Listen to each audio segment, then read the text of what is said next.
Magbablog na naman tayo ulit. Pero this vlog is basically just a story time kung ano bang pinagkakaabalahan natin nowadays.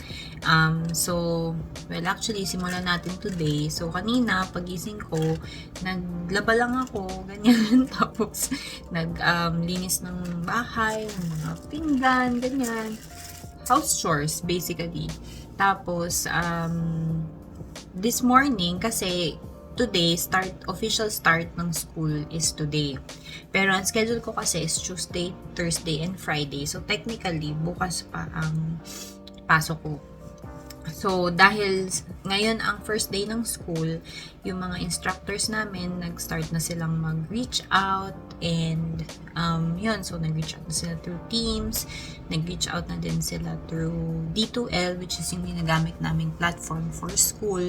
So, nandun nakalagay lahat ng information na kailangan namin for our courses this term.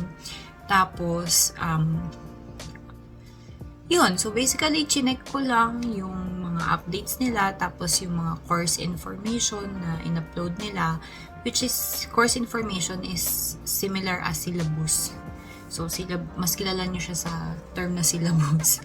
So, yun na nga, chinek ko siya kasi sa syllabus nakalagay yung weekly activities na kailangan namin gawin for school, plus yung mga deadlines, and ano yung mga kailangan i-submit every deadline, hanggang kailan yung term, or hanggang kailan yung classes, tapos scheduled breaks, nakalagay din doon. So, nakalagay din doon kung ano yung mga requirements for the course, like for example, books, accesses, subscriptions na kailangan mong bilhin for the course. So, chinek ko na siya kanina kasi gusto ko malaman kung ilang courses ba yung kailangan kong bumili talaga ng books and accesses and subscriptions. And apparently, mukhang mapapagastos na naman tayo this term kasi parang lahat sila may requirements. So, tingnan natin. Kasi bukas naman first day of classes, so doon natin malalaman if required ba siya or hindi. So, aside doon, chinek ko na din yung schedule ko doon sa online platform ng school din namin kasi doon nakalagay naman yung room assignment per course. So, syempre, bago ako pumasok bukas, kailangan alamin ko na kung anong rooms ba ako kailangan pumunta kasi baka mamaya maligaw-ligaw ako bukas, malate pa ako. So, at least, diba, prepared na tayo. And at the same time, chinek ko na din kanina because this is my last term. Malapit akong graduate. So, chinek ko na kanina yung mga requirements or yung forms na kailangan ko i-fill up for application ng graduation.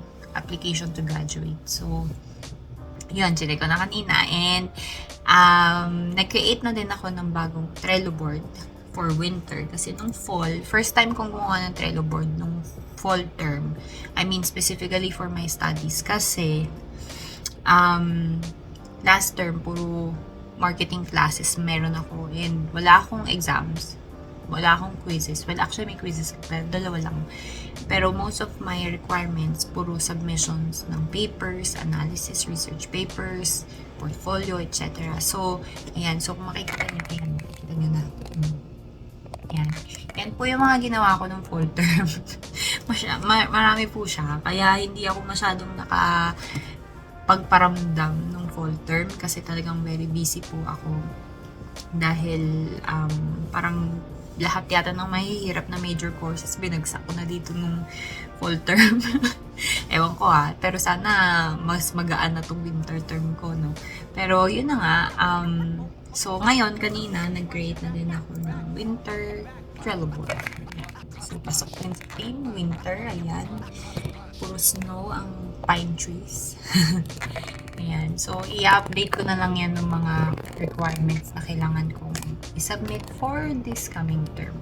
And then, yun na, nag-lunch ako, tapos, yun nga, dahil very busy ako nung fall, hindi ako masyadong nagparamdam, tsaka kasi, nagkaroon ako ng issue nung October, which is yun nga, magiging story time natin today. So, kaya, isang factor din po, kaya hindi ako nagparamdam ng fall, Kasi aside sa busy ako, sa school and sa work, plus yung pagmamanage ng household namin, nung October talaga, parang na-addict ako sa pag-scroll sa social media. Hindi siya, meron kasi akong issue nun na fina-follow na related sa isang Korean idol na idol ko talaga ever since I was young. Tapos sobrang nasasad ako for that idol kasi nga masyado siya pinagtutulungan online, ganyan. So sobrang invested ako dun to the point na parang dumating ako sa point na feeling ko malapit na akong mag-reply sa mga trolls online, which is hindi naman ako ganun. Hindi ako pala patol sa mga trolls online. Kasi trolls nga sila eh, ba't mo papansinin? Pero kasi dahil nga sobrang affected ako nun para dun sa idol ko, parang dumating ako sa ganung point, kaya parang doon ko na-realize na siya kasi di na siya healthy, kasi nagiging toxic na siya, ganyan. So, naging realization ko was, kailangan kong i-manage yung paggamit ko ng social media. Actually, noong una, naisip ko pang mag-deactivate, or mag-delete ng social media apps. Pero kasi, bilang nasa abroad nga ako, social media na lang talaga ang way ko to connect with my loved ones in the Philippines and all over the world. Kaya parang, hindi ko din magawang mag-deactivate or mag-delete ng social media app. Kaya ang ginawa ko, ang nasa isip ko na lang, kailangan kong mag-create ng hobbies na it will take away time from social media, but at the same time, I don't have to do drastic measures as yun nga, deleting my social media accounts or whatsoever. So, ang ginawa ko, well, number one na ginawa ko nung natapos yung term nung December was, nanood ako ng mga Korean dramas and anime series na matagal ko nang gustong panoorin, tsaka yung mga bagong gusto kong panoorin. And I think naka-4 ako na Korean dramas last December. Yung iba ongoing pa up until now. Tapos, natapos ko na din si Demon Slayer. So, may bago na naman tayong crush na anime character. And, kung tatanungin nyo kung sino yun, isa lang naman yun, si Tomioka. Siya po ang crush ko sa Demon Slayer. Kasi dun sa Attack on Titan, ang crush ko si Captain Levi. Si Levi Heju. Ayun. Tapos yun, nakakita na ako kay Nezuko. Tapos, yun. So, yun yung mga napanood ko last December. Tapos, at the same time, visit din ako sa mga medical clinics kasi sinulit ko na yung insurance ko. Kasi yung insurance ko po, na-renew siya ng fall, and technically dahil last term ko na nga this winter term, hindi na siya mare-renew after this winter term. So, nung December, nung nagkaroon ako ng time, nagpa-dentist na ako. So, nagpalinis na ako ng ngipin, yan. Tapos, nagpa-root canal na din ako. Ano pa ba? Yun, tapos na-try ko din magpa-massage. Yung massage dito, iba pala siya talaga kesa sa massage sa Pilipinas. Parang, sa Pilipinas kasi more on talagang ginagawa siya for relaxation, stress relief. Pero dito kasi, ang massage dito, as in, focus siya sa health benefits talaga ng massage. Like, for example, if may injured body part ka, ganyan, meron silang specific na massage for that. Tapos, kapag meron kang mga sakit-sakit sa katawan, sa likod, sa balakang, ganyan, yun yung pagpo-focusan nila. Hindi sila yung tipong full body talaga na, from head to toe. Basta kung ano yung sinabi mo na masakit, kung saan mo sinabi na dun lang sila magmamassage, yun lang yung gagawin nila. Tapos, iba din yung method ng massage nila. Parang more on therapy siya, hindi siya, well, massage therapy naman talaga. Pero yun nga, hindi siya yung katulad sa Pilipinas na relaxation lang ang habol mo, ganun. Tapos, nagpagawa na din ako sa salamin kasi nga lumabo po yung mata ko. And ngayon, aside sa may distance na, mayroon pang reading, although hindi halata, ganyan. Tapos, kasi ikaw ba naman humarap ka ng umarap ka sa 2 monitor lagi sa work, tapos meron ka pang laptop na ginagamit para sa school works mo. Tapos, syempre, dito sa bahay, full computer din ako kasi gawa ng mga papers, assignments, ganyan. So, talagang lumabo po yung mata ko. And talagang nahirapan ako. Nahirapan na ako kasi sumasakit na yung ulo ko every time na nagbabasa ako or nagpo-computer ako. So, nagpagawa na ako ng salamin. And, aside from that, nag-create ako ng bagong hobby, which is diamond painting. So, papakita ko sa inyo. Yan po ang finished product ng ginawa ko last December. So, nung una, curious ako sa kanya kasi para siyang cross-stitch. Pero kasi nga beads yung ginagamit sa kanya, diba? Gusto ko talaga mag-cross-stitch, pero pasmado kasi ako. So, mahirap para sa akin maghawak ng karayom. So, ang ginawa ko, ito na lang, diamond painting. Noong una, sabi ko, mukhang hindi makikita yung image mismo. Kasi nga, parang mas mag-focus ka dun sa beads. Pero yan, as you can see, kita naman, diba? Ang ganda ng design.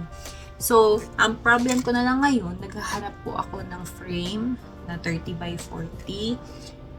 Kaso wala po akong makita. So, nag-check na po ako sa Dollarama tsaka sa Walmart. Wala pong 30 by 40. So, kung may alam po kayo na stores dito sa Calgary na merong frames na 30 by 40, sabihan niyo po ako kasi gusto ko na pong i-display itong ginawa kong diamond painting.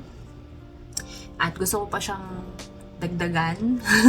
Gusto ko pang mag-add ng mga other designs, which is gagawin natin when we have more time. Tapos, nag-download na din ako ng Steam. Hindi po ako gamer. Hindi ako gamer, pero dahil sa influensya ng aking asawa at aking mga friends, tsaka po nagbago na kasi ng laptop si Aaron. Ayan po yung laptop niya. Lenovo Pro, Lenovo something Pro 5. So, naka-gaming laptop po yung asawa ko. So, yung luma niyang gaming laptop, binigay na po niya sa akin kasi kailangan ko to for my current course na media productions. Kasi yung lumang laptop ko po ay pang-basic lang po talagang MS Word, PowerPoint, ganyan. Hindi niya po kaya yung mga Adobe, whatever. So, binigay na po sa akin ni Aaron yung luma niyang laptop and kaya na niya mag-Steam. So, shout out sa pamangkin ko kay Nicole. Thank you so much sa paggawa ng Steam ko dahil na notice namin mas mura po ang games kapag created sa Philippines ang Steam account kaysa yung dito sa Canada. So, yun. Thank you kay Nicole. Thank you. Tapos, isang plan na gawin ko soon. By the way pala, kung meron kayong mga recommendations na games sa Steam na yung medyo mura lang naman yung masyado mahal, ilagay nyo na dyan sa comment suggestions para naman ma-explore ko yan, ma-try natin yan. Para naman hindi naman puro school at work lang at bahay lang yung buhay ko. Magkaroon naman ng balance yung buhay ko. Tapos, meron din isa pa, shout out to Tita Ani naman. Actually, regalo po niya to para kay Archer. Pero dahil medyo complicated yung proseso dito, hindi pa po siya para kay Archer talaga. Kaya, ang mangyayari, ako na lang po ang gagawa. So, paint by number. So, thank you po kay Tita Ani. Siya po ang nagregalo nito. Pero tita, sorry po, ako na po ang gagawa. No, so, yun na nga, nakita nyo, paint by number. So, para siyang yung mga ginagawa natin ng bata tayo na colors na naka-associate sa number. Pero painting siya. So, hindi naman kasi ako creative talaga. Pero, may guide naman eh. So, tatry natin. Overcome natin yung fear natin. Kasi, takot ako mag-start ng ganito kasi hindi nga ako magaling sa arts. So, baka masira ko lang siya ganyan. Pero, overcome natin yung fear natin na yan. Gagawin natin yan pag may time na tayo ulit. So, yun lang guys. Update lang about me. And, yun lang. Ayoko, kasi sayang naman yung laway ko. Kaya nag-share na ako sa inyo. Pero, yun. Pampatanggal anxiety na din kasi medyo ina-anxiety na ako dahil nga patapos na yung yung schooling ko. So, panibagong step na naman tayo ng pag-apply for work permit. And sana maging successful kami doon.